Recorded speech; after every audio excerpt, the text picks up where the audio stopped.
को भवसों अनेक जीव तारवे को। राम कथा गंगा जो न धाम धाम धावती। प्रभु के विश्वास को न दंड हो सुदृढ़ हो तो विश्व बीच धर्म की ध्वजा न फहराओ। शैव शाक्त विष्णु भक्त रहते राजेश शत्रु। चार घाट झांकी जो न लखबे में आवती। प्यासे रह जाते ज्ञानी प्रेमी कर्म कांडी दीन। तुलसी की बानी जो पे पानी ना पिवावती। तुलसी की बानी जो पे पानी ना पिवावती। बोलो गोस्वामी तुलसीदास जी महाराज की जय। जय श्री राधे। अखिल कोटि ब्रह्मांड नायक परात्पर परब्रह्म परमात्मा असंख्य कल्याण गुणगण निलय कल्याण कृतान परमानंद कंद चिन्मूर्ति। भक्तवांछा कल्पतरु कृपा सिंधु दया सिंधु वात्सल्य सिंधु शरणागत वत्सल भगवान श्री सीताराम जी की महती कृपा करना से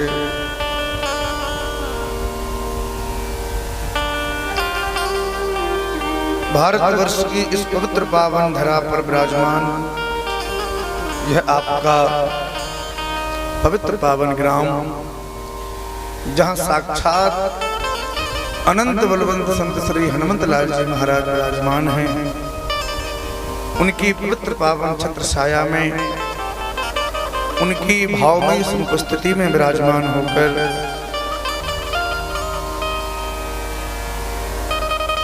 हम सभी लोग अपने जीवन का सर्वोत्तम लाभ प्राप्त करने के लिए भगवान और भगवान के प्राण प्यारे भक्तों के दिव्य चरित्रों का आश्रय लेकर सत्संग लाभ प्राप्त कर रहे हैं। भगवान की कृपा करुणा से आज इस मंगलमय सत्संग सत्र का पंचम दिवस है। 4 दिन की हम सबने बड़े ही भाव के साथ कथा का रसपान किया। कल हमने भगवान के विभिन्न चरित्रों को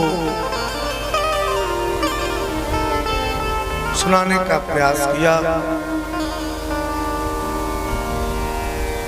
और शिव पार्वती जी के विवाह पर कल की कथा का हमने विश्राम किया।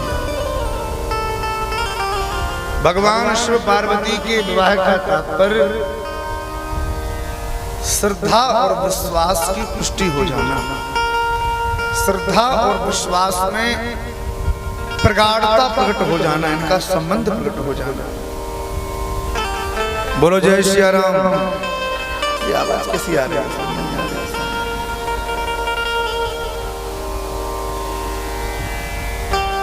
एक जैसा बनाओ, जैसा रहता है ना वैसा रहने दो, बार बार उसको।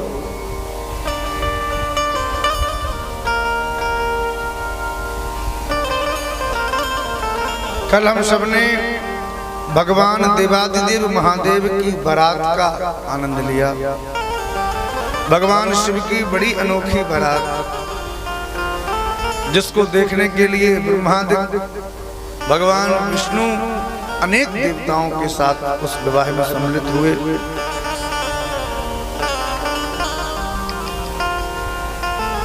जब भगवान शिव की बारात जा रही थी ना, थोड़ा ध्यान से सुनेंगे तो घर परिवार की माताओं को बारात आने का विशेष उत्साह उनके चित्त में प्रकट होता है। और बेटी की जो माँ होती है ना, वो बार बार दरवाजे तक जाती है, अब दूल्हा आया। माता मैना बार बार दरवाजे तक जाती और देखती कि अरे बारात तो बड़ी लंबी चौड़ी है, पर दूल्हा कहीं नजर नहीं आ रहा। जैसे ही माता मैना दरवाजे से झांक के देखती कि सामने से भगवान विष्णु इंद्रादिक देवताओं के सहित चले जा रहे हैं। भगवान विष्णु को आता हुआ जब माता मैना ने देखा तो बड़ी गदगद हो गई और कहने लगी कि वाह क्या सुंदर दूल्हा है, हमारी बेटी का दूल्हा बड़ा सुंदर है। इतनी देर में नारद जी प्रकट हो गए। नारद जी ने कहा मैया ये दूल्हा नहीं है, कौन है? नारद जी ने कहा माता जी ये तो दूल्हे का सखा है, दूल्हे का मित्र है, दूल्हा नहीं है। माता मैना ने कहा अच्छा नारद जी, दूल्हे के मित्र इतने सुंदर तो दूल्हा कितना सुंदर होगा। चलो कोई बात नहीं, अभी और देखते हैं। थोड़ी देर माता मैना खड़ी रही कि तब तक इंद्र अपने हाथी पर बैठ के चले आ रहे। माता मैना ने कहा वाह क्या सुंदर दूल्हा है, हाथी पे बैठ के आ रहा है। नारद जी ने कहा माता जी ये भी दूल्हा नहीं है, पर ये कौन है? अरे ये तो दूल्हे के यहाँ पानी का काम करता रहता है, पानी भरने का काम करता है, सेवक है, दूल्हा थोड़ी है। माता मैना ने कहा कि बताओ जिस दूल्हे के सेवा करने वाले पानी भरने वाले इतने सुंदर हो, वो दूल्हा कितना सुंदर। फिर खड़ी रही। थोड़ी देर में जैसे ही देखा कुबेर जी चले आए, लगता है यही दूल्हा है। नारद जी ने कहा नहीं माँ ये भी दूल्हा नहीं, ये कौन है? अरे ये तो दूल्हे का मुनीम है, हिसाब किताब लगाता रहता है कुबेर जी। अच्छा तो भाई दूल्हा कहाँ है, थोड़ा इंतजार करो माँ जी। नारद जी तो सोच रहे थे कि इन सब की तो प्रशंसा हमने कर दी, अभी दूल्हा जब आप देखोगी तो समझ आएगी आपने कि दूल्हा कैसा है। थोड़ी देर में भगवान शिव नंदी पर बैठ के और चले जा रहे हैं। दरवाजे की तरफ जैसे आगे बढ़े, नारद जी ने सोचा कि अब यहाँ से निकलने वाली, अब खड़े रहे तो फिर मैना माता की खरी खोटी कौन सुनेगा। नारद जी तुरंत अंतर्ध्यान हो गए और जैसे ही भगवान शिव नंदी पर बैठ के सामने आए, सबने कहा दूल्हा आ गया, दूल्हा आ गया, दूल्हा आ गया। माता मैना ने जैसे ही देखा घबरा गई महाराज। आरती की थाली, कलश, दीपक, लोटा हाथ में लेके खड़ी थी दूल्हे की आरती करने के लिए दरवाजे पर। लेकिन जैसे ही सामने भगवान शिव के उस विकराल महाकाल उस रूप को जब देखा तो माता मैना के हाथ से वो थाली छूट गई, लोटा गिर गया, गंगा जल का लोटा नीचे गिर गया, दीपक बुझ गया। और क्या हुआ? खड़ी नहीं भागी। भागी भवन बैठी अति त्रासा, भागी भवन बैठी अति त्रासा, भागी भवन बैठी अति त्रासा, भागी भवन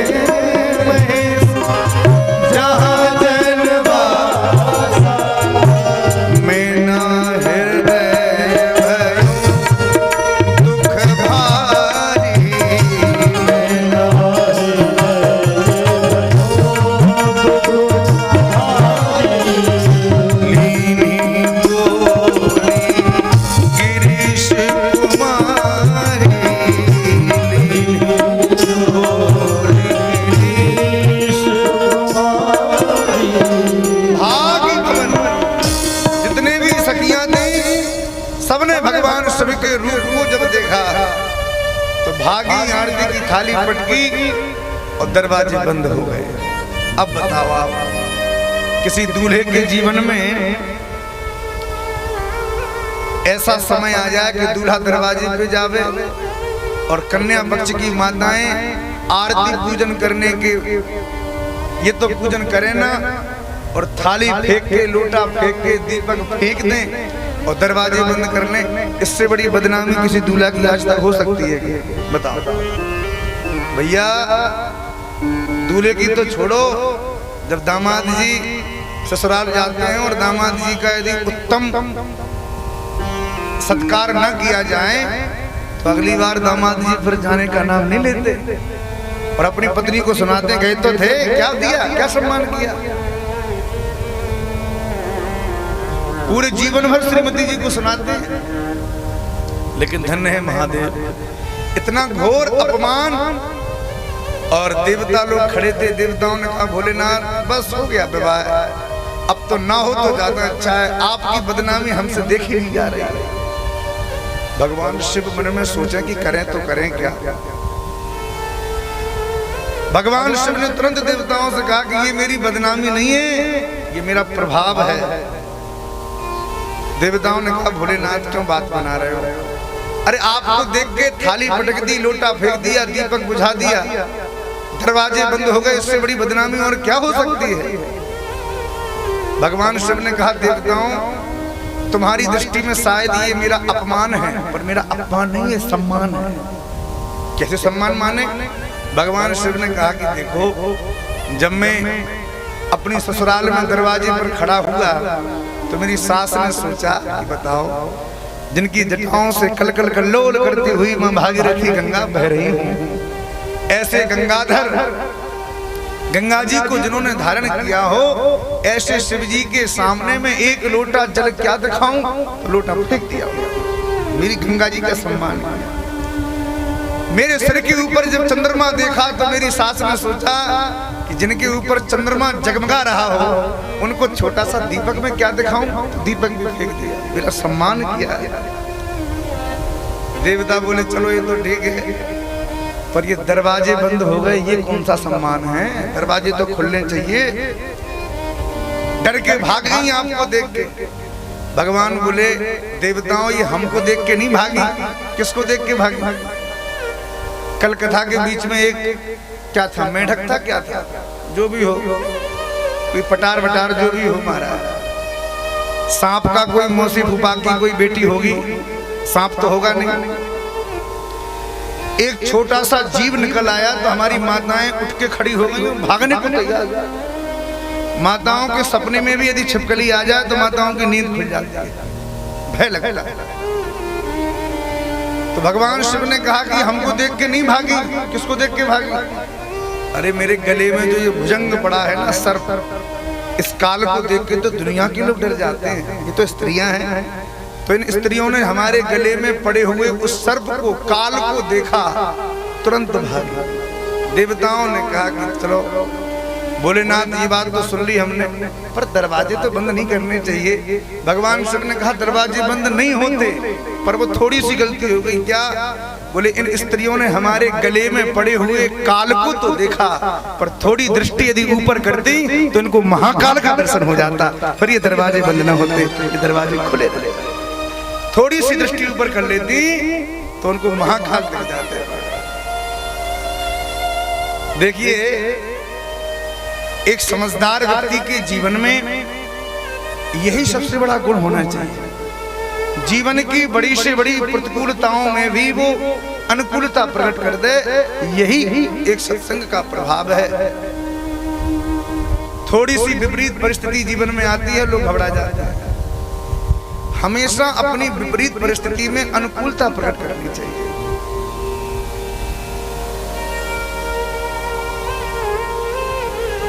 बोलो जय सिया राम। एक कुबा जी नाम के भगत थे,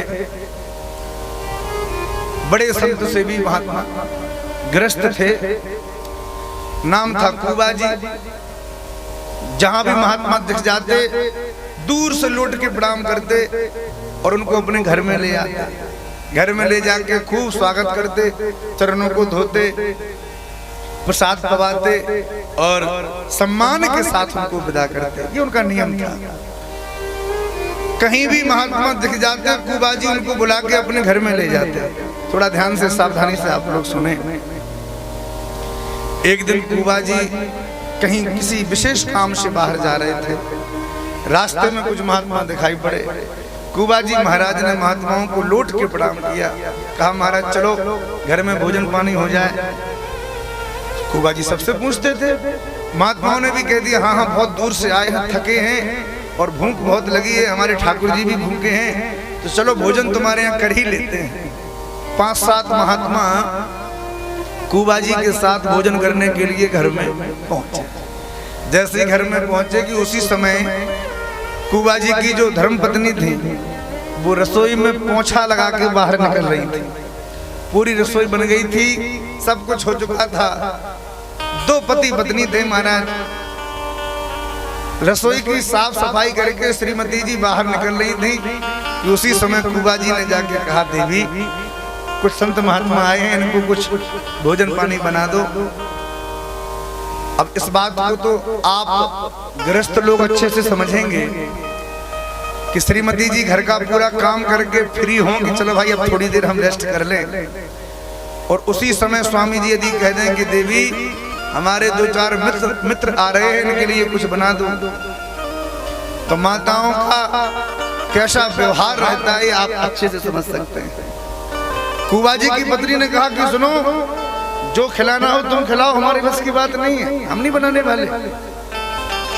कुबाजी ने कहा देवी दूर से महात्मा आए हैं, नाक कट जाएगी, अरे जो मन करे सो बना दो, कोई बात नहीं, दाल रोटी बना दो वही पालेंगे।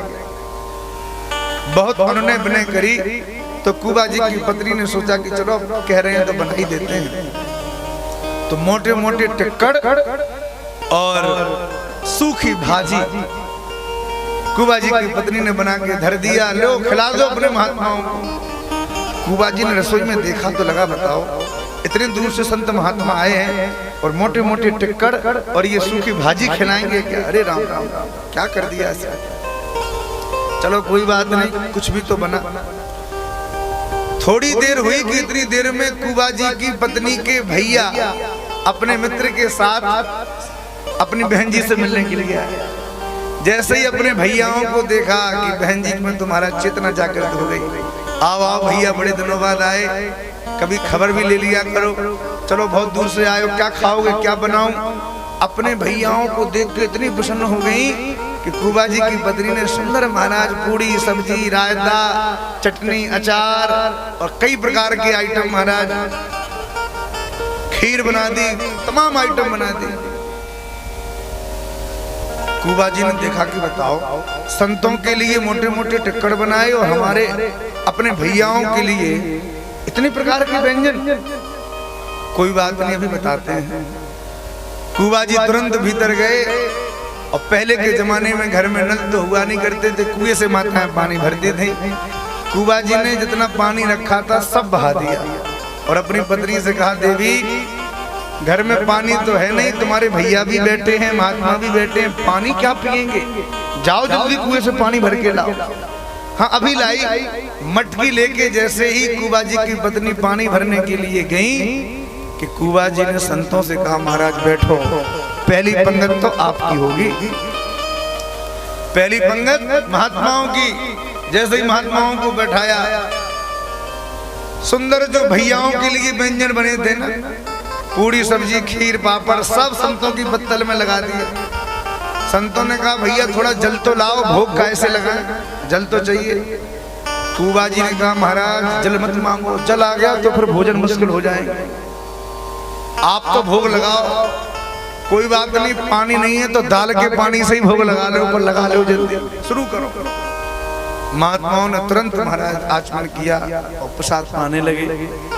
कुबाजी ने इसके संग जो भैया आए थे उन भैयाओं के सामने वही मोटे मोटे टिक्कड़ और भाजी रख दी। कुबाजी की पत्नी जैसे ही पानी भर के आई और दृष्टि पड़ी कि बताओ हमने अपने भैयाओं के लिए जो भोजन बनाए वो तो संतों को खिला दिया। क्रोध में लाल पीली हो गई महाराज, इतनी गुस्सा आई। अच्छा माताओं को गुस्सा छड़क आती है, बहुत तेजी की गुस्सा आती है। उस छड़क गुस्सा में माताएं कुछ भी कर सकती हैं। बोलो जय श्री राम। बाद में भले जीवन भर रोती रहे, पछताती रहे, पर वो क्षण भर का जो गुस्सा होता है ना, वो बड़ा विलक्षण होता है। श्रीमती जी इतनी गुस्से में भर गई कि जो मटकी सिर पे रखी थी ना, उस मटकी को दूर जाके पटक दिया और बड़ी तेज आवाज में संतों के भोजन को देख के कहा कि जो खाएं तो गाय खाएं, जो खाएं तो गाय खाएं।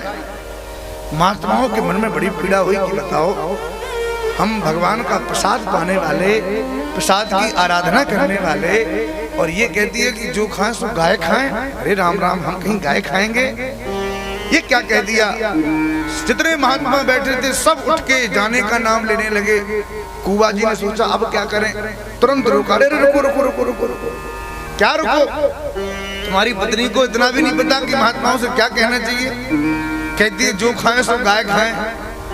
कुबा जी ने कहा महाराज, मेरी पत्नी ये नहीं कह रही है कि जो खाओ तो गाय खाओ, मेरी पत्नी कह रही है कि महात्मा मौन होके नहीं खाते, महात्मा तो कीर्तन गा गा के खाते हैं। जो खाएं तो गाय खाओ, कुछ कीर्तन गाओ, भजन गाओ, फिर खाओ, ऐसे मत खाओ। मौन होके खाओगे तो कैसे बात बनेगी? अब तो संतों ने कहा वाह भाई वाह, ये तो बात अच्छी है। और वास्तव में संतों का जब कभी भंडारा होता है ना, तो भंडारे में जो महात्मा बैठे रहते हैं वो पहले कीर्तन करते हैं। जैसे ही पत्तल आती है फिर उनकी जयकारे शुरू हो जाते हैं। और कभी वृंदावन में आओगे तो संतों के भंडारे में इस कीर्तन को आप जरूर सुनोगे। सिया हरि नारायण गोविंद, भजो रामा कृष्णा गोविंद। सिया नारायण गोविंद,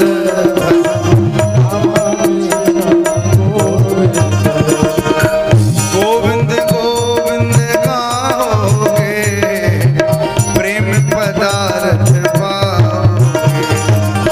गोविंद गोविंद गाओगे, प्रेम पदार्थ पाओगे। सिया हरि नारायण गोविंद, रामा कृष्णा गोविंद।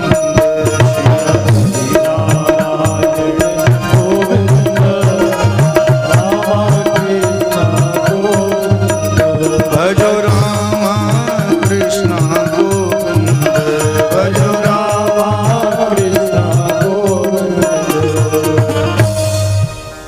जैसे कुबा जी ने उस विपरीत परिस्थिति में यदि संत चाहते तो श्राप दे सकते थे कि ये क्या कह दिया, और बीच भोजन में से उठ के चले जाते तो कितनी पीड़ा मन में होती। लेकिन कुबा जी ने उस परिस्थिति में भी, उस प्रतिकूल अवस्था में भी अनुकूलता प्रकट कर दी। भक्तों के जीवन का ये सबसे बड़ा लक्षण होता है। भक्त जो होगा वो कभी जीवन की प्रतिकूलताओं से कभी नहीं डरेगा। उन 100 समस्याओं में भी वो एक समाधान निकाल के जीवन जिएगा। और आज के इस नए समय में, इस परिवेश में ऐसी विकृति हमारी युवान भैया बहनों में आ गई है। आप कहोगे क्या? बड़े बड़े अच्छे कुल खानदान में रहने वाले, पढ़ने वाले बच्चे जो देश विदेशों में पढ़ाई कर रहे हैं, उनके जीवन में जब कोई संकट आता है, कोई विपत्ति आती है, तो वो जीवन में निर्णय ले ही नहीं पाते हैं। उनके जीवन में केवल एक ही निर्णय बचता है कि बस अब सुसाइड करो और मर जाओ, मृत्यु को स्वीकार कर लेते हैं। भैया मरने के बाद कितना नुकसान आपको है, इस बात का कभी अंदाजा लगाना, और जीवित रह के आपके द्वारा कितना फायदा हो सकता है, इस पर भी कभी विचार करना।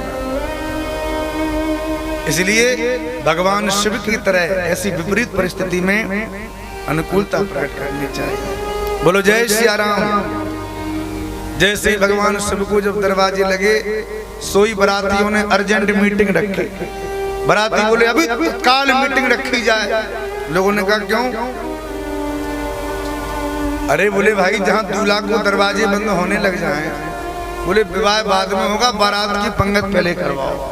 कोई ठिकाना नहीं महाराज, बारातियों को भोजन न मिले तो फिर विवाह किस बात का। इसलिए पहले भोजन करवाओ, बाद में विवाह की पद्धति होती रहेगी।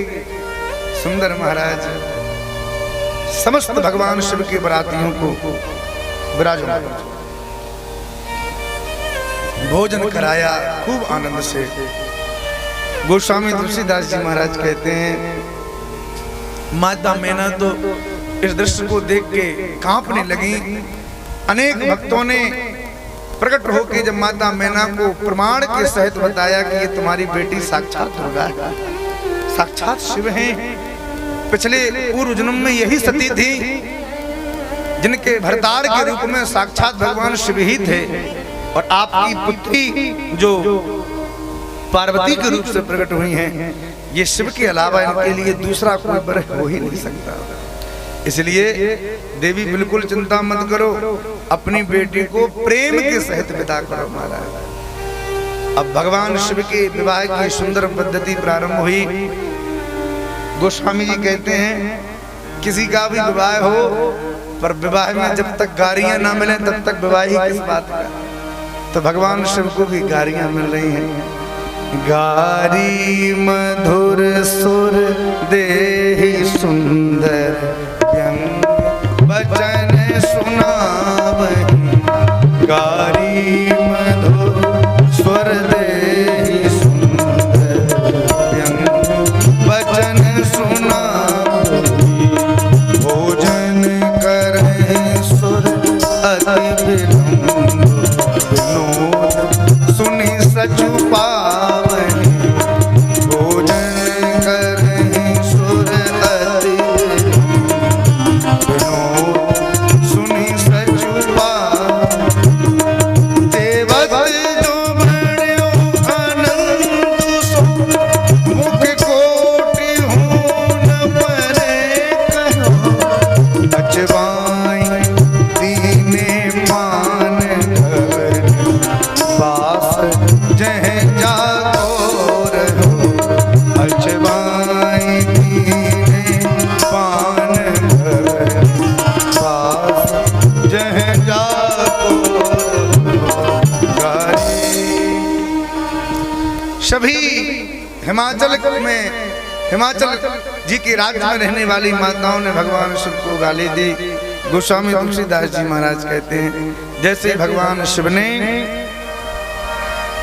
पाने ग्रहण जब कीन महेशा। पानी ग्रहण जब कीन महेशा। ये हर से सकल सुरेशा। ये हर से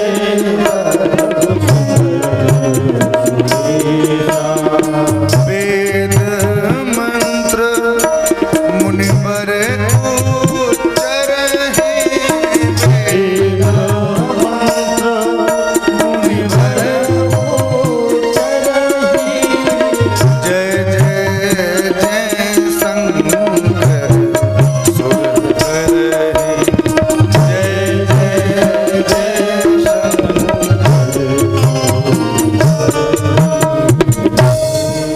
समस्त देवता जय हो जय हो जय हो कहने लगे और हर्षित हो गए कि चलो भगवान शिव का विवाह हो गया। कम से कम अब ये जो दैत्य प्रकट है इनका उद्धार भगवान शिव के पुत्र के द्वारा संपन्न तो हुआ।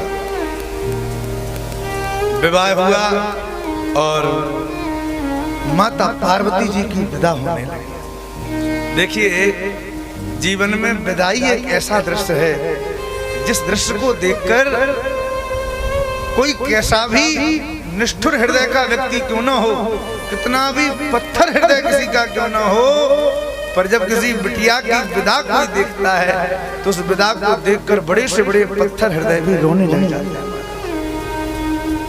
भाई, माता जानकी जी के विवाह में जनक जी जैसे अद्भुत ज्ञानी, जिन जनक जी के सामने शंख चूड़ामणि भगवान सुखदेव जी ज्ञान अर्जित करने के लिए जाते हैं, ऐसे जनक जी भी अपनी पुत्री की विदा में फूट फूट कर रोने लगे महाराज। विदा वो अद्भुत दृश्य होता है। अरे क्यों ना हो भाई, एक पिता अपनी पुत्री को 20-22 साल तक पाल पोस के बड़ा करता है और फिर किसी दूसरे परिवार में अपनी पुत्री को जब सौंपता है तो उस पिता के हृदय पर क्या बीतती होगी। उस माँ के हृदय पर क्या बीतती होगी। माता उमा के सामने जब विदा का दृश्य प्रकट हुआ तो माता पार्वती रोने लगी। माता मैना बार बार अपनी पुत्री को समझाने लगी। शिव पुराण में वर्णन है कि माता पार्वती को उपदेश देने के लिए एक ब्राह्मणी को बुलाया और उस ब्राह्मणी ने माता पार्वती को सतत्व का उपदेश दिया। महाराज बोलो जय सिया राम। आज भी हमारी माताओं का एक विशेष पर्व वट सावित्री पूजा, जिसमें सती सावित्री ने अपने पति सत्यवान को काल के गाल से भी महाराज अपने पातिव्रत धर्म के प्रभाव से जीवित कर दिया। महाराज सतत्व की बड़ी महिमा है। हमारे सनातन धर्म ग्रंथों में सती नारियों की और संतों की दो की बड़ी महिमा है। आप कहोगे कैसे? सती की और संत की महिमा क्यों ज्यादा है?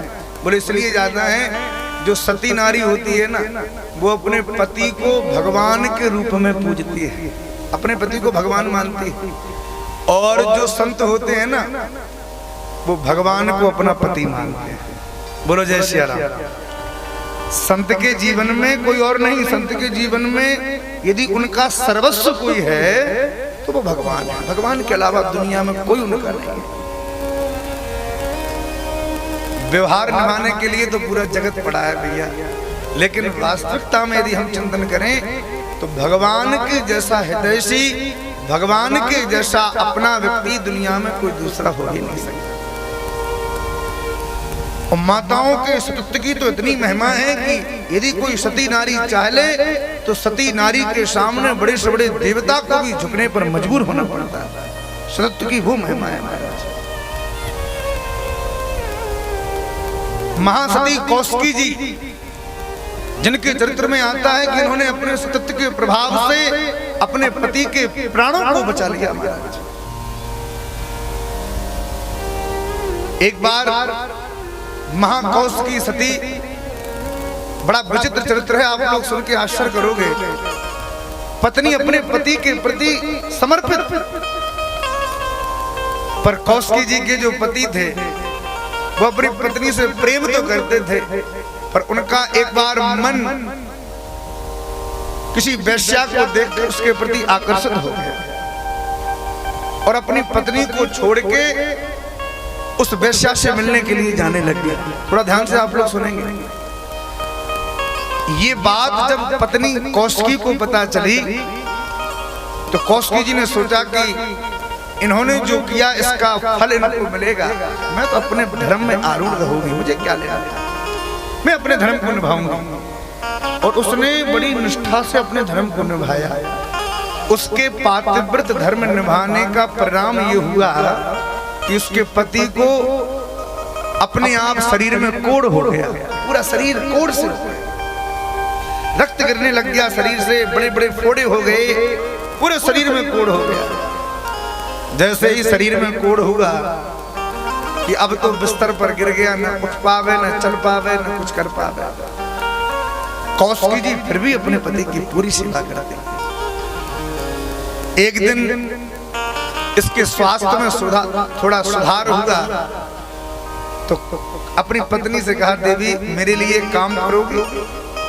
कौशिकी ने कहा, बताओ क्या काम करना है। यदि तू मुझसे प्रेम करती है तो देख मेरी मृत्यु तो आने वाली है, मुझे तो मरना ही है। अब यदि तू मुझसे प्रेम करती है, मेरी सेवा करती है, तो मेरा एक काम कर। क्या काम करना है?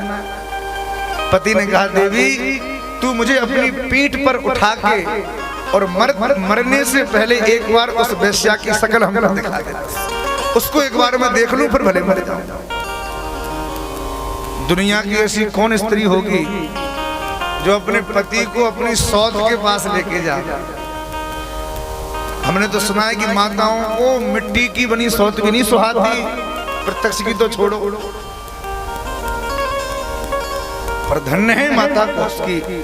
माता कौशिकी जी ने अपने पति को पीठ पर उठाया और जैसे ही लेके जाने लगी, रात्रि थी। उसी समय रात्रि के घोर अंधकार में मांडव ऋषि नाम के महात्मा तपस्या कर रहे थे। अपने पति को पीठ पर लाद के ले जा रही थी। अंधेरे में दिखाई नहीं पड़ा। मांडव ऋषि के बगल से निकली तो पति के पैर मांडव ऋषि के ऊपर स्पर्श हो गए, पैर लग गए। मांडव ऋषि को जैसे ही पैर लगे नेत्र खुला। बताओ, मैं तो घोर समाधि में बैठा हूं, ये दुष्ट और ये दुष्टा कहां जा रहे हैं दोनों? देखा ना जांचा और महर्षि मांडव ने हाथ में जल लिया।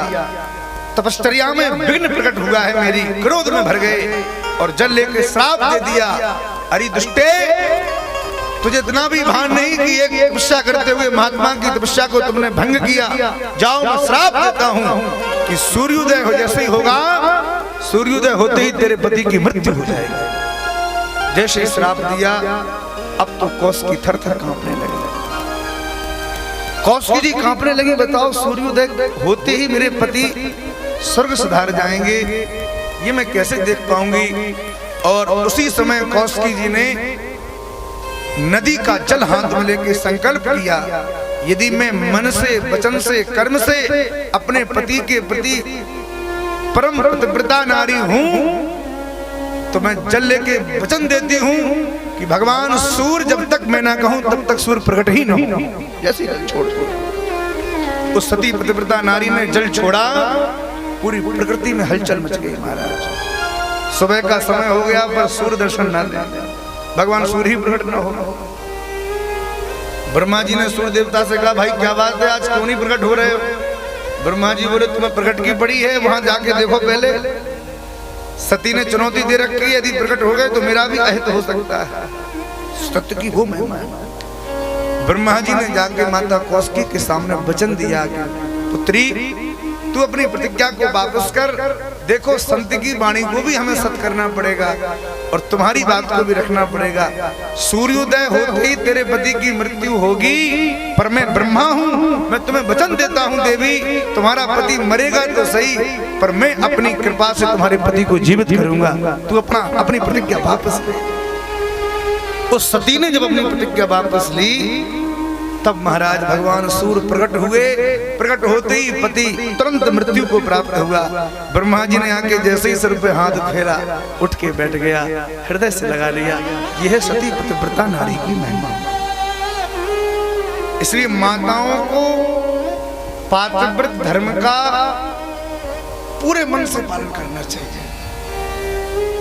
अब आप ये मत सोचना कि केवल माताओं के लिए भी पातिव्रत धर्म है, पतियों के लिए भी एक पत्नी व्रत होता है। जैसे हमारे सनातन में माताओं के लिए अपने पति के अलावा दुनिया का कोई भी पुरुष है ही नहीं।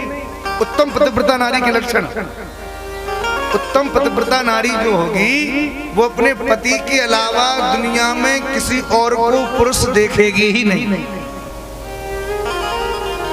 ऐसे ही उत्तम पति जो होता है वो केवल अपनी पत्नी के अलावा संसार की जितनी स्त्रियां हैं उनके प्रति कभी भी उसकी दुर्भावना प्रकट नहीं होनी चाहिए। एक पत्नी व्रत, और ये एक पत्नी व्रत आप जिनकी कथा सुन रहे हैं भगवान श्री राघवेंद्र सरकार की, भगवान श्री राम ने अपने जीवन में इस व्रत को बड़ी निष्ठा से धारण किया है। एक पत्नी व्रत जो भगवान श्री राम ने, हम आपको एक कथा सुनावे, शायद आपने न सुनी हो। भगवान श्री राम एक पत्नी व्रत के इतने बड़े निष्ठ हैं, आप आश्चर्य करोगे। जब श्री राम जी समुद्र के तट पर लंका में रावण को मारने के लिए उद्यत हुए तो भगवान श्री राम ने समुद्र के किनारे शिवलिंग की स्थापना करी। अब शिवलिंग की स्थापना के लिए, इतने बड़े युद्ध को जीतने के लिए एक यज्ञ वहां पर राम जी ने रखा। जिस यज्ञ को कराने के लिए बड़े बड़े आचार्य आए, पर उन्होंने कहा कि देखो प्रभु, यज्ञ तो हम कराएंगे पर जिस विधि से आप चाहते हो वो विधि हमें नहीं आती, हम कैसे करा। और पहली बात यह है कि प्रभु आप गृहस्थ हैं, आपकी भार्या है मां जानकी, जब तक जानकी जी आपके बगल में ना बैठे तब तक वो यज्ञ भी पूरा होने वाला नहीं है। आपकी पत्नी को आपके बगल में बैठना पड़ेगा। राम जी ने कहा कि मेरी पत्नी का तो हरण हो गया, मैं कैसे बैठाऊं। आप लोग आश्चर्य करोगे, राम जी ने जो यज्ञ किया उस यज्ञ को कराने के लिए कोई छोटा मोटा आचार नहीं, स्वयं रावण आचार बन के आया महाराज। किसी ने कहा कि रावण तो आ गया पर जानकी जी तो नहीं आई, बिना जानकी जी की यज्ञ पूरा नहीं होगा। तो लोगों ने सलाह दी कि एक काम करो, सोने की सीता जी बनाओ, सोने की सीता जी बना के राम जी के बगल में बैठा दो और स्वर्ण से सुसज्जित वो माँ जानकी आपके बगल में बैठ के और पूजन की जो औपचारिकता है वो पूरी हो जाएगी। राम जी ने कहा नहीं, सीता जी के अलावा सोने की प्रतिमा भी मेरे लिए मैं स्वीकार नहीं करूंगा। एक पत्नी व्रत सीता जी के अलावा दूसरा कोई चाहिए ही नहीं। कथा आगे यह बात कहती है कि रावण इस विधान को पूरा करने के लिए राम जी के साथ माता जानकी जी को पूजन कराने के लिए अपने विमान में माता जानकी जी को बिठा के लंका से समुद्र के किनारे जानकी जी को लेके आया और जानकी जी ने बैठ के पूरा पूजन किया। और पूजन करने के पश्चात भगवान ने रावण के सामने हाथ जोड़ के कहा कि अब आप हमको आशीर्वाद दो कि हम विजयी हों। और रावण ने दोनों हाथ उठा के आशीर्वाद दिया कि जाओ तुम्हारी विजय हो, अभी मैं ब्राह्मण के रूप में तुम्हारा आचार्यत्व कर रहा हूँ, इसलिए तुम्हारी विजय हो। और अपनी विजय का आशीर्वाद, अपनी हार का आशीर्वाद स्वयं दे के आया। यह एक पत्नी व्रत की निष्ठा। अरे राम जी का एक पत्नी व्रत इतना पुष्ट है, आप आश्चर्य करोगे। जब रावण की सैन्य सागर में सारे योद्धा मारे गए, कुंभकर्ण को जगाया गया। कुंभकर्ण को जगाने के बाद रावण ने कहा भैया इस समय कोई नहीं है जो राम से युद्ध कर सके, तुम ही एक बचे हो, जाके युद्ध करो और राम का वध करो। कुंभकर्ण ने कहा कि भैया एक बात बताओ, ये युद्ध किस बात का है। अरे कुंभकर्ण तुमको पता नहीं, मेरी बहन शूर्पणखा के नाक कान कटे तो मैंने राम की पत्नी का हरण कर लिया। कैसे हरण किया आपने भैया? वीरों की भांति किया कि चोरों की भांति किया? रावण ने कहा कि मैं साधु का रूप बना के गया और सीता जी का हरण करके ले आया। कुंभकर्ण ने कहा भैया जब आप साधु का रूप बना के सीता जी का हरण कर लिए तो क्या सीता जी आपको मिली, जानकी जी मिली? रावण ने कहा नहीं, जानकी जी तो नहीं मिली, उन्होंने अब तक हमको एक बार देखा भी नहीं महाराज। जब जब रावण जानकी जी के सामने जाता है तो जानकी जी तृण धन ओट कहत वैदेही, महाराज छोटा सा टुकड़ा हाथ में लेके और उसकी तरफ दृष्टिपात करती हुई माता जानकी रावण से संवाद करती है। कभी नहीं देखा। जब सीता जी ने आपको स्वीकार नहीं किया तो फिर क्या किया? अरे वो मुझे देखते ही नहीं है। कुंभकर्ण ने कहा भैया आप इतने बड़े मायावी हैं, आप साधु का रूप बना के जब सीता जी का हरण कर लिए तो राम का रूप बना के सीता जी को छल क्यों नहीं लेते? छल लीजिए ना, आप तो मायावी हो, राम का रूप बना के छल लीजिए।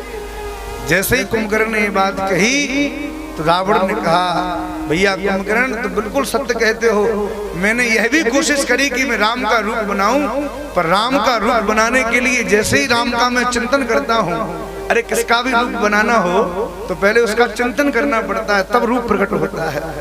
रावण ने कहा भैया कुंभकर्ण राम जी के रूप को बनाने के लिए जैसे ही राम जी का मैं चिंतन करता हूँ तो मुझे संसार में जगत की जितनी स्त्रियां हैं सब माँ की जैसी दिखाई पड़ने लग जाती हैं, मेरे मन में सीता जी के प्रति को भाव प्रकट होता ही नहीं।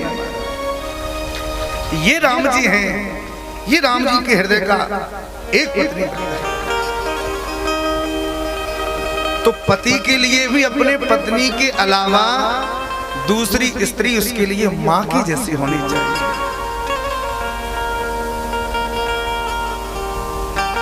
पातिव्रत धर्म की बड़ी महिमा है और पातिव्रत धर्म के कई नियम है महाराज, लेकिन आज के समय में इस पातिव्रत धर्म की जितनी अवहेलना हो रही है ना, इतनी किसी युग में नहीं की गई महाराज। बोलो जय सिया राम। हमारी माताएं और नियम तो छोड़ो, गांव में तो फिर भी आज वो परंपरा जीवित है कि आज भी हमारी वृद्ध माताएं अपने पति के नाम को नहीं लेती, अपने बच्चों के नाम से अपने पति को पुकारती है। लेकिन शहरों में तो ये हाल है भैया, इस शहरों की देवियां पहले तो लगती ही नहीं है कि ये विवाहित है कि अविवाहित है। बोलो जय श्री राम।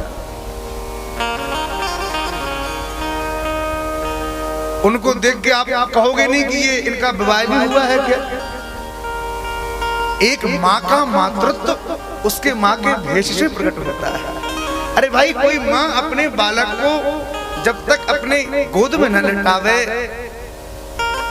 अपनी साड़ी का पल्लू उसके ऊपर न ढके, तब तक वो बालक के चित्त में माँ के प्रति वो माँ का भाव और माँ का पुत्र के प्रति मातृत्व प्रकट हो ही नहीं सकता। पर आज की देवियां महाराज साड़ी पहने तो पल्लू ढके, साड़ी तो दूर दूर तक खो गई महाराज। चलो कोई बात नहीं, ये सब ठीक है, लेकिन पति का नाम इतनी अमर्यादा आज के समय में है कि आजकल की देवियां अपने पति को ऐसे बुलाती हैं जैसे वो पति नहीं, इनके नौकर संग में चले जा रहे हैं। पति का नाम यदि बंटी है तो बंटी, कहां गाड़ी खड़ी, गाड़ी लेके आओ भाई।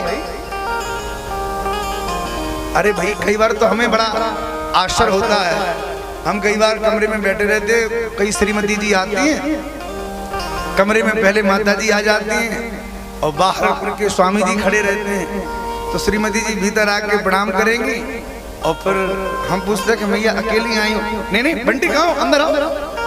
अब बंटी जैसे अंदर आते हैं तो हमें लगता है कि बंटी नाम का कोई नौकर है इनका, तो तुरंत कहेंगे महाराज ये हमारे हस्बैंड है। बहुत बढ़िया बात है भाई। केवल माताएं नाम लेती हो ये नहीं, पति भी अपनी पत्नियों के नाम ले रहे हैं। पुराने जमाने में भैया नाम कोई लेता नहीं था, अपने पति का ससुर का नाम कोई नहीं लेता था। एक बार एक बहू बेचारी आई घर में, गांव का माहौल था, बहू रानी ने जैसे ही घर में जाके दही चलाया तो मक्खन निकल आया। बहू ने अपने सास से कहा, माँ जी मैंने जीवन में कभी दही नहीं चलाया पर मक्खन आ गया, इसको आप निकाल लो, हमें निकालना नहीं आता। सास के सामने जैसे बहू ने कहा कि माँ मक्खन आ गया निकाल लो, सास ने कहा बाबरी क्या कहती है, लोग लाश तो कर, क्या हुआ माँ? सास ने कहा तुझे पता नहीं तेरे ससुर का नाम है मक्खन लाल, ससुर का नाम लेती है। बहू ने कहा रे माँ गलती हो गई, अब नहीं लेंगे। दूसरे दिन फिर दही चलाया, फिर मक्खन आ गया। अब बहू क्या कहे, तो बहू ने कहा माँ जी मटकी में ससुर जी पड़े हैं, जाके निकाल लो उनको। बोलो जय श्री राम। तो पहले की माताएं अपने पति के नाम को नहीं लिया करती थी। पातिव्रत्य धर्म के एक दो नियम नहीं है, कई नियम है महाराज। अपने पति के रुख को देखकर बात करें। पति काम से आवे और श्रीमती जी ने अपना पूथन्ना शुरू कर दिया महाराज, पति भोजन न कर पावे और श्रीमती जी अपनी सास की बातें शुरू हो जाएं, आज हमारी ये बहस हो गई, आज ये हो गई। ऐसा कभी नहीं होना चाहिए। पति को खिलाने के बाद ही पत्नी खावे।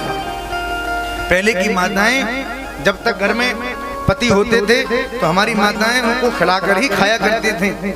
और कभी यदि पति कहीं दूसरे देश चले गए, कहीं बाहर चले गए, तो हमारी बूढ़ी माताएं 2-3 बजे भोजन करती थी। वो सोचती थी कि चलो अब तो उन्होंने खा लिया होगा, अब मैं खा लेती हूँ, उसके पहले भोजन नहीं करती थी। लेकिन आज की स्थिति वैसी है भैया।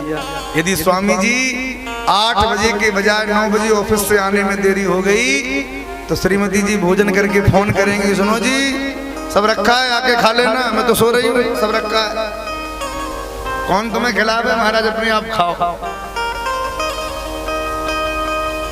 अपने पति के अनुकूल व्यवहार करें, अपने पति के चरणों की सेवा करें, ये सब पातिव्रत्य धर्म का लक्षण है। और श्रृंगार अपने पति के लिए ही करें, अन्यथा पतिव्रता सती नारी श्रृंगार ही न करे। बोलो जय श्री राम। घर में जब तक पति है तो नित्य प्रति खूब श्रृंगार करें, क्योंकि सौभाग्यवती नारियों के श्रृंगार करने की भी महिमा है। सौभाग्यवती नारियां सुंदर श्रृंगार करके जब रहती हैं तो उनके पति की उम्र में वृद्धि होती है, उनकी आयु बढ़ती है। शिवपुराण में वर्णन नहीं बात। और यदि पति घर में नहीं है, कहीं बाहर है, तो भैया फिर श्रृंगार ना करें, फिर एकदम साधारण जैसी रहती है वैसे रहें, कोई श्रृंगार करने की आवश्यकता नहीं। और केसों को न खोलें, केसों को बांध के रखें। अपने घर में पति के अलावा अन्यत्र केसों को न खोलें। बोलो जय सिया राम। एक देवी जी ने केस खोले थे महाराज, इतिहास प्रमाण है। किसने खोले थे? द्रौपदी के केस खोले थे। और द्रौपदी के केस खुलने के पश्चात कितनी बड़ी महाभारत हुई आप सब लोग जानते हैं। और आज घर घर में माताएं केस खोल के घूम रही हैं शहरों में, तो घर घर में महाभारत मची है, घर घर में कलह होता है। सुंदर माता जानकी जी की विदाई होने लगी, उपदेश दिया पातिव्रत धर्म का, और माता पार्वती को माता मैना हृदय से लगा रही हैं, बार बार माथा सूंघ रही हैं और बार बार रोती हुई डोली की तरफ माता पार्वती जी को विराजमान कर रही हैं।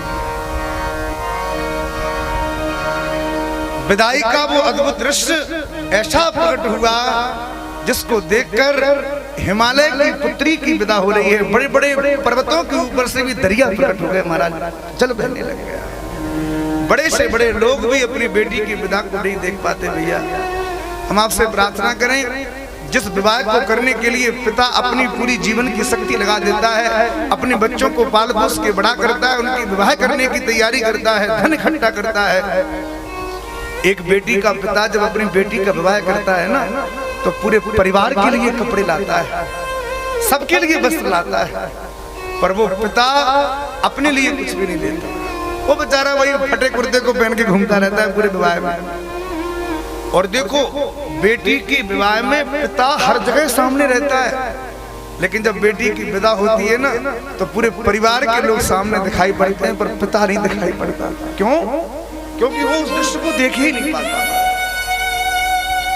वो किसी कोने में खड़े होकर नीचे नेत्र करके अपने आंसू बहाता रहता है।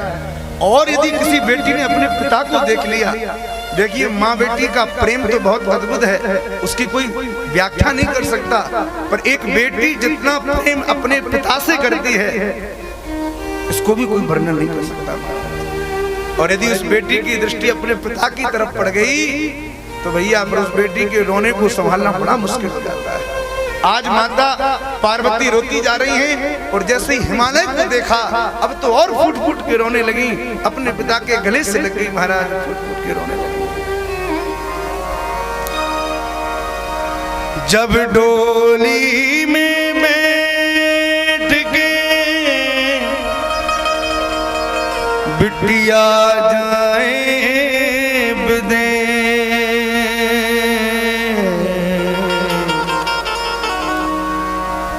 पत्थर से पत्थर रह ना सके दे, राज दुलारी की आज विदाई, राज दुलारी की आज ब्राह्मण प्यारी की आज विदाई, प्यारी की आज अंगना दुबरेवा सखियां सहेलियां नहीं हर छूट जाए आज विदाई, राज दुलारी आज विदाई,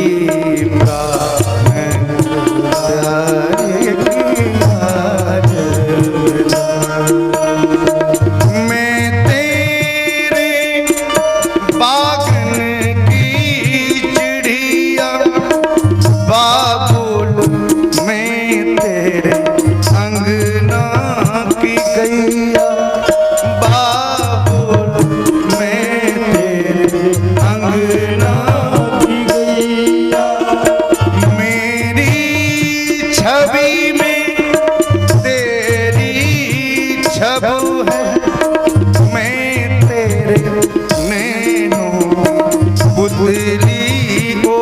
मैया मैं तेरे नैनों की पुतली ओ मैया, पर घर जाए कहाँ बस मेरो भेजी न भेजी, आए न आए आज विदाई, आज दुलारी आज विदाई, भावन प्यारी आज विदाई।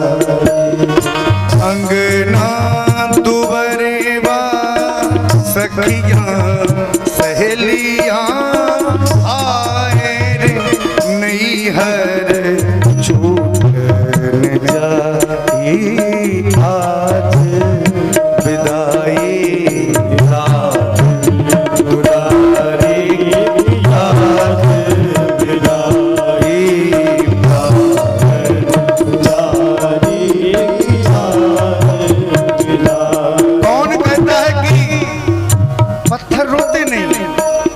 कभी पहाड़ों को देखा है आपने? पहाड़ भी रो पड़ते हैं महाराज जब किसी बेटी की विदा होती। भगवान शिव को जब माता पार्वती सौंपी गई तो हिमालय की विवाह में बड़े बड़े पर्वत आए हुए थे। उस विदा को देख के उन पर्वतों के बीच से भी दरिया फूट पड़े, महाराज होने लगे पर्वत।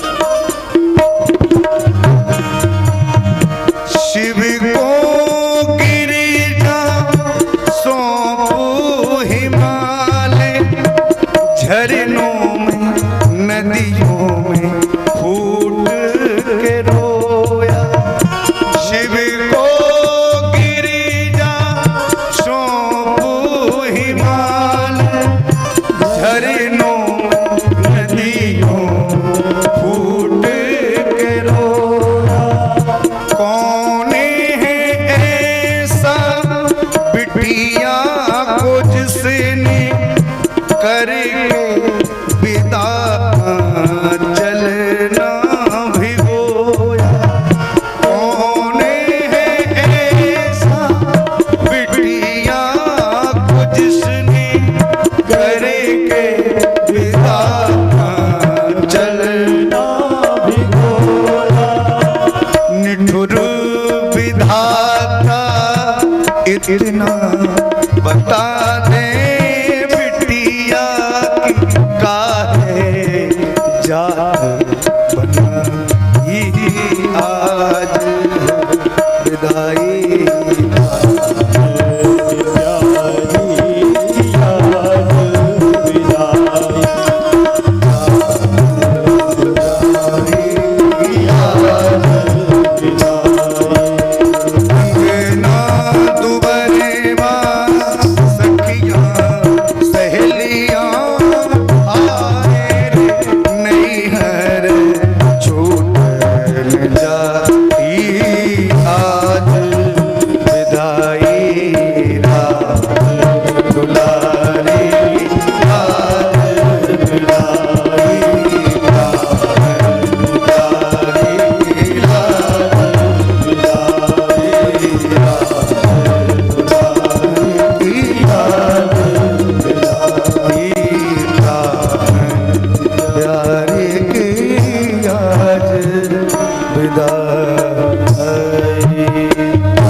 सुंदर महाराज अद्भुत विदा माता पार्वती जी की हुई।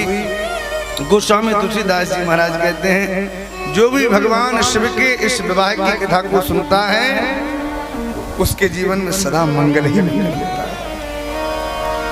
यह उमा शंभु विवाह जिन नारी कहें जगावहीं, कल्याण काज विवाह मंगल सर्वदा सुख पाव। प्रदंकर भगवान की। सुंदर भगवान शिव माता पार्वती को दिव्य कैलाश के ऊपर लेके आए और कैलाश पर आज जब भगवान भोलेनाथ बैठे तो कैसे बैठे? अब तक तो बैठे थे तो माता सती जी के रूप में जब थी तो बगल में नहीं बैठाया, सामने आसन दिया।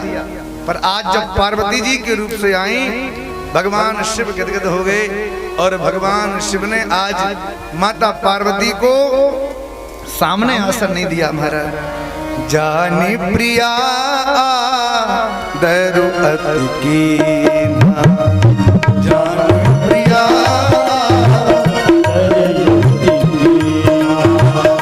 जानी प्रिया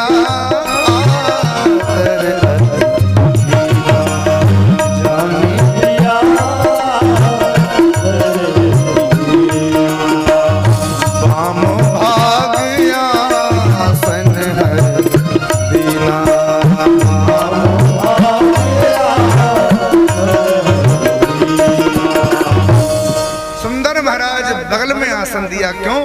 क्योंकि अब जो पार्वती जी है ना, अब वो संदेह में नहीं है, भक्ति में भर गई है।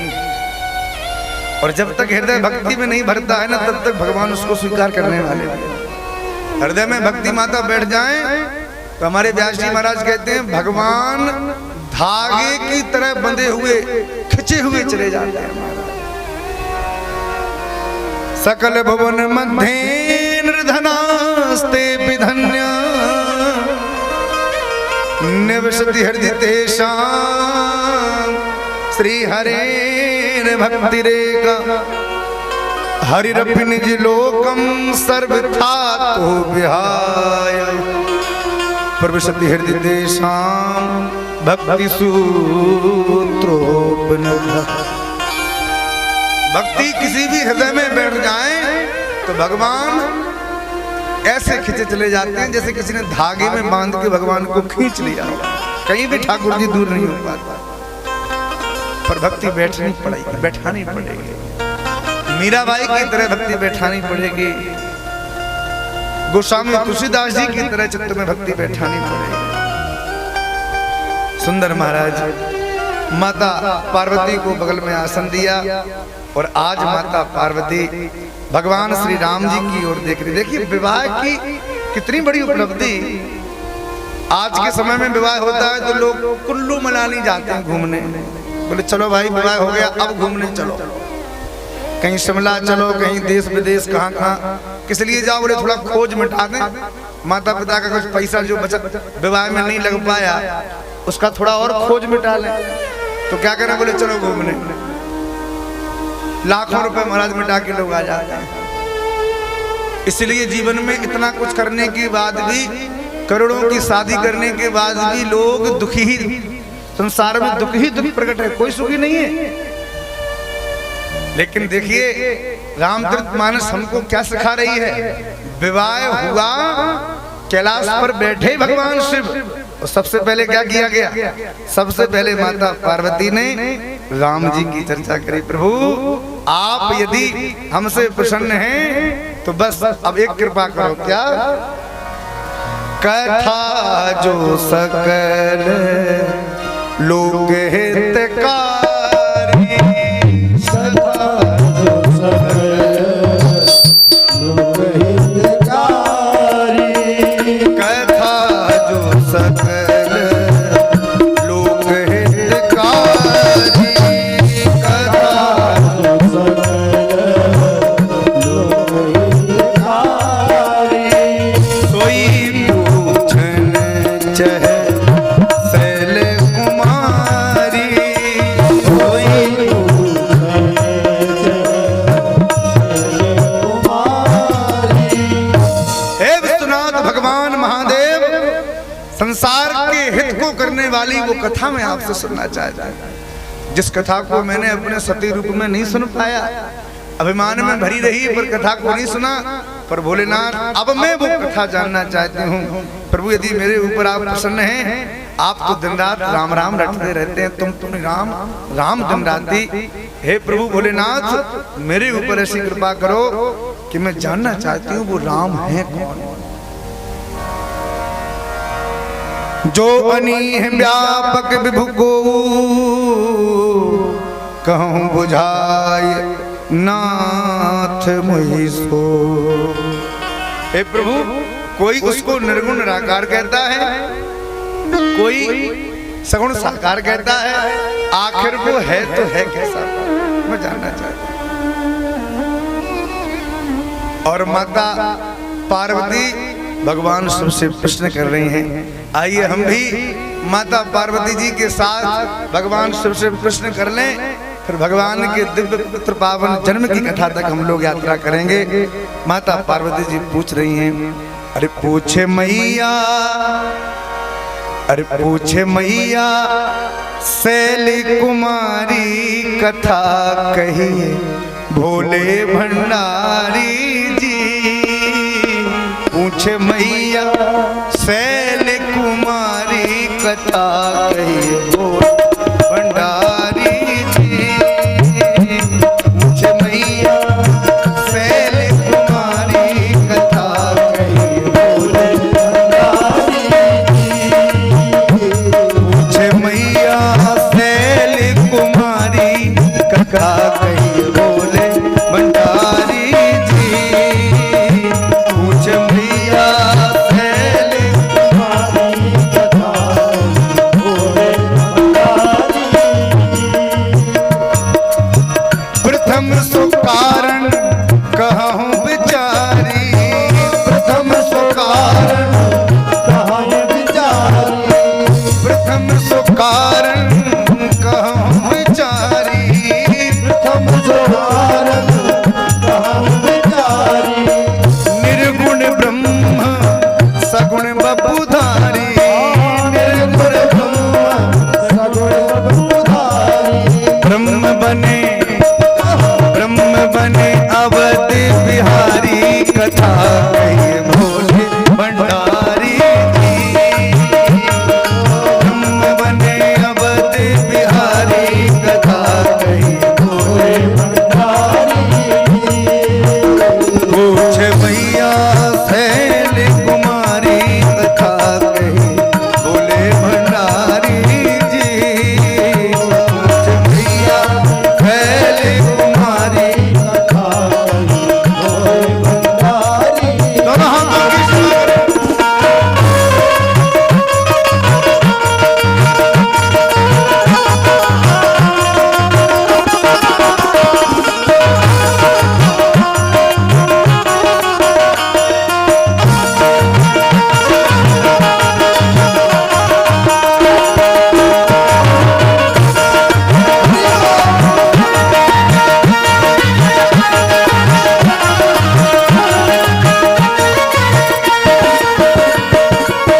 कहिए कथा प्रभु राम अवतार की, कहिए कथा प्रभु राम अवतार की, कहिए कथा प्रभु राम अवतार की, कहिए कथा प्रभु राम अवतार की। महाकाल कहिए बाल चरित्र उदार की, महाकाल कहिए बाल उदार की। कैसे ब्याही कैसे ब्याही जनक दुलारी कथा कहिए भोले भंडारी जी। कैसे ब्याही जनक दुलारी कथा कहिए भोले भंडारी जी। पूछे मैया शैली कुमारी कथा कहिए भोले भंडारी जी। पूछे मैया शैली कुमारी कथा कहिए भोले भंडारी।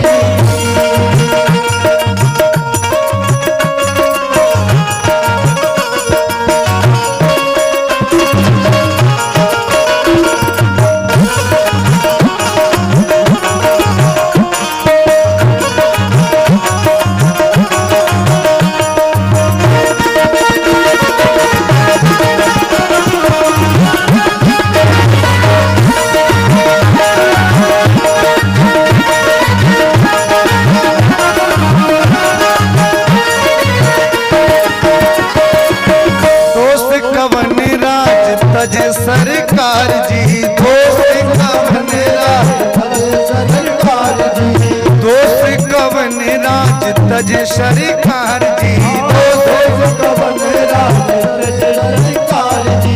कहिए बनवासी राम चरित्र अपार जी, कहिए निवासी राम भरत अवतार जी। कैसे दिए रावण को मारी कथा कही भो